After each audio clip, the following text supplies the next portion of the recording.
आप लोग जरदारी चार चलानी करो, आप लोग जरदारी के गुलाम बने हुए हो।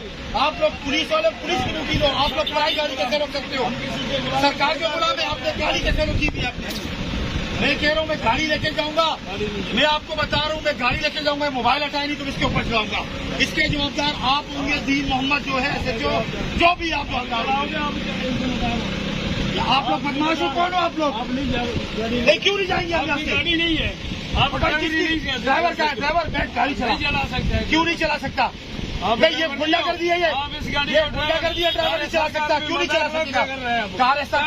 मुझे एक ऑर्डर दिखा दो, ऑर्डर दिखा दो, मैं बता देता हूँ गाड़ी। आप एसी के बाद मैं नहीं जाऊंगा एसी के बाद। यहाँ पर आ जाए, यहाँ पर आ जाए, बैठ सारे मेरे भाई अफसरान वहाँ। नहीं सर, मेरे भी भाई है, यहाँ पर आके बात करें।